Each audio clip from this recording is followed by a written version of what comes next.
Hello friends, S के career academy में आपका स्वागत है। आज हम पढ़ेंगे क्लास 12 का मैथ, जिसकी एक्सरसाइज है 10+2। इस प्रश्नावली को स्टार्ट करने से पहले हमें इसके बारे में बेसिक जानकारी को होना ज़रूरी है। तो सबसे पहले हम इसकी बेसिक जानकारी के बारे में जानेंगे। तो आइए देखते हैं।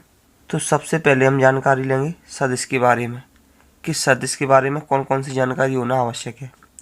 तो मान लेंगे, माना हमारे पास एक बिंदु है एक्स, वाई और जेड। इसका हमें सदिश रूप निकालना है। अब इसका सदिश रूप किस प्रकार निकालेंगे? इसका सदिश रूप होगा, मान लेंगे इसका सदिश रूप ए है, तो इसके ऊपर ए वेक्टर लगा देंगे इक्वल टू, इसको सदिश रूप में किस प्रकार व्यक्त करेंगे?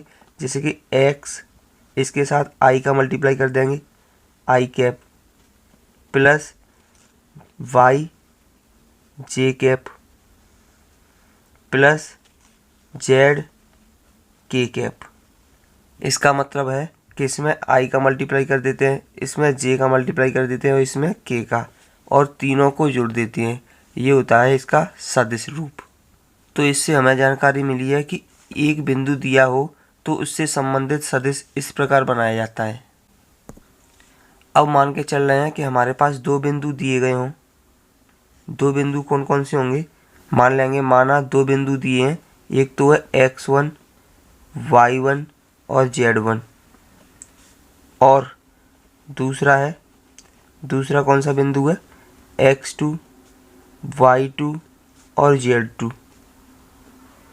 ये दो बिंदु दिए गए हैं।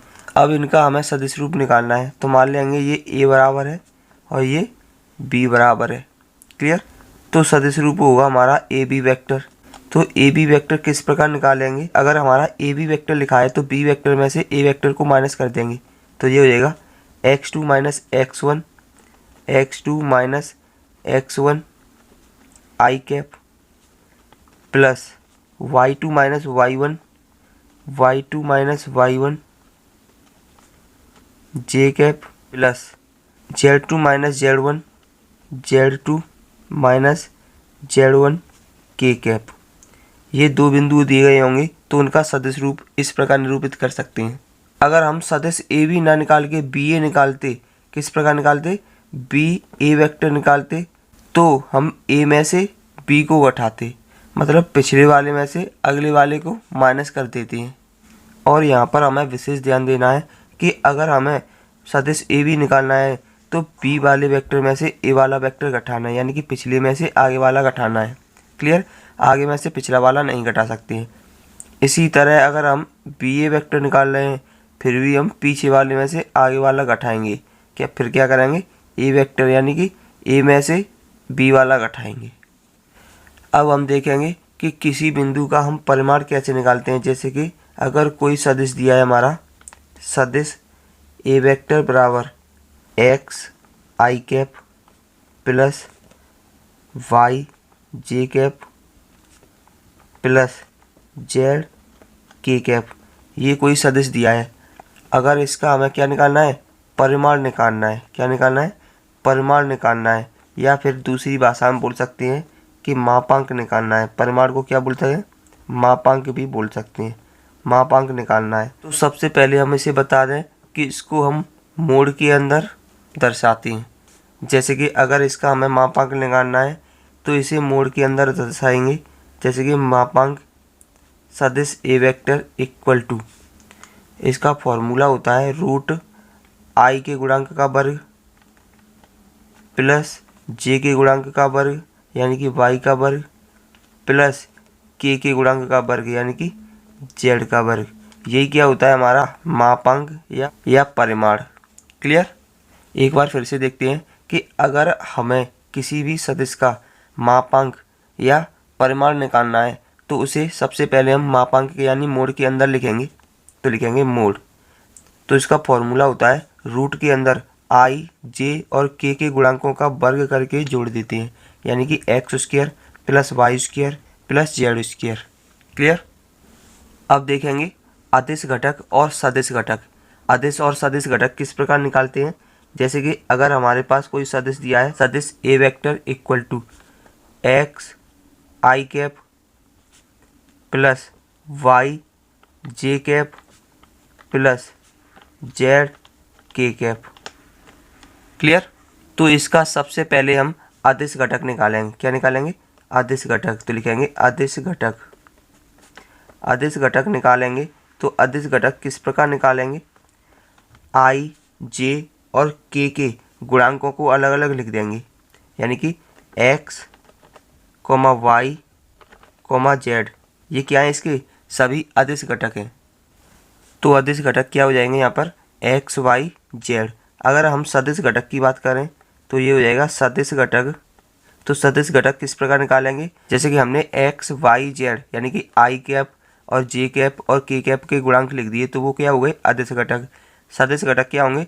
मतलब आई कैप समेत x को लिखेंगे, यानी कि x आई कैप, y जे कैप